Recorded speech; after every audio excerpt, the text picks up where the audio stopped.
In a game full of tryhards, snipers, and transformers, Slade, that's me, and a few of my friends will help you to become the best knifer you can be with Slade's Knifing Survival Guide. Your results may vary. What's going on, guys? Slade by Blade here. Hopefully you guys are having a good one, and today I'm bringing you my first episode of my Knifing Survival Guide focused on advanced warfare. And if you don't know, my Knifing Survival Guide is a series where I give you guys some tips and tricks to improve your knifing experience on the current Call of Duty. And hopefully these tips will be helpful for you guys, so let's go ahead and jump right into the first one, which is going to be, which knife do I use? So I'm not going to lie to you guys, this tip hits a little too close to home for me because talking about how good tack knives are sucks whenever you don't know if you're going to be able to use one in the first place, but I don't want to leave you guys hanging, so I'll cover it very briefly because honestly, this has already been covered by a good few channels, so I don't want to dwell on it too much. But long story short, you've got your punch, you've got your combat knife, and you've got your tack knives.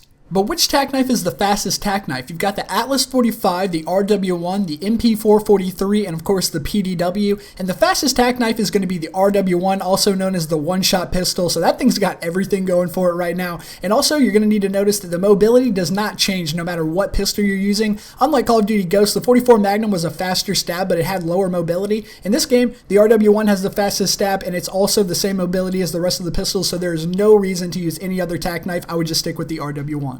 My next tip is going to cover what kill streaks I recommend you guys use, and obviously knifers don't really use their kill streaks to pick up kills directly. However, we do use them to support us on picking up more kills in general. And if you're like me, you might have freaked out a little bit when you realized there weren't that many support streaks to choose from, but this whole new feature with being able to upgrade kill streaks is opening up a whole new world of possibilities. So what I want you guys to do is put on a UAV, hover over it and hit Y, or whatever the PlayStation equivalent of Y is, like a rhombus or something. And then I want you to put on speed, which allows the UAV to update more frequently, threat detection, which paints them onto the map like an oracle from Call of Duty Ghosts. And then I want you to put on support as well, which turns it into a support kill streak, meaning that your kills count towards it even after you've died. And after following all those instructions, congratulations, you just created a faster updating support version of an Oracle. And I know the points are a little higher, so it might take a while to earn, but you guys can die in between kills and keep working towards it. And imagine having a team running through this and just cycling Oracles, just insanity. And the next kill streak that I would recommend you guys put on is System Hack. It's like an EMP that disables HUD and reticles and stuff like that. And if you're feeling risky, you can also toss some more points on it to upgrade it. However, you can't turn this one into a support streak, so you're going to have to stay alive if you want to pull this one off. But two upgrades that I like to put on it are Flash and Disable Exosuit. Flash obviously blinds the enemies for a short period of time, and Disable Exosuit makes it so they can't fly off. And obviously that makes for a pretty great time whenever you're knifing, just coming up on a bunch of blind people that can't fly. So I don't know. I'd recommend it, and I'm not trying to brag. I did pull off both those kill streaks in a nice round of Search and Destroy as a nice example for you guys, so let's go ahead and take a look at that.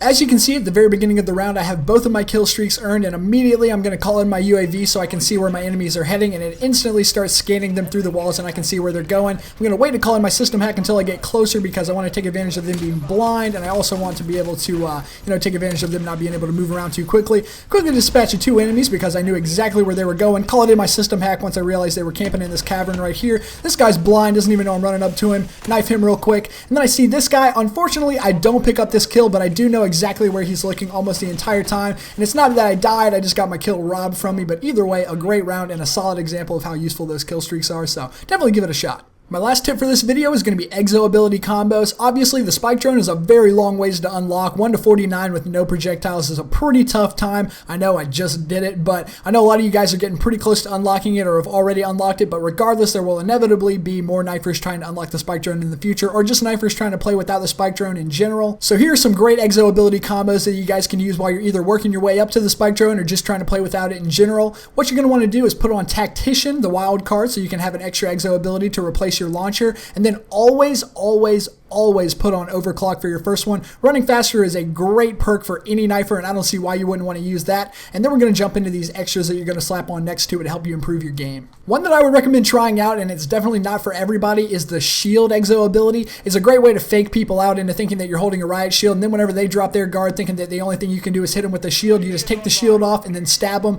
I've used it a couple times, and honestly, it's really funny, and it's also a pretty effective way to knife. But my overall favorite combo has got to be Overclock and Cloak. It's not really a great way to knife people up front because you're still pretty noticeable even though you're technically invisible, but it's an excellent way to maneuver around the map. And you can typically slip by most enemies as long as they're just catching you out of the corner of their eye, so it's a great way to pull off flanks and pick up a couple free kills. That's all the tips I've got for this episode, guys. I really appreciate you guys watching. Hopefully you enjoyed it. Let me know if you guys want to see another episode of the Knifing Survival Guide. Thank you guys so much for watching. You guys take it easy. Peace.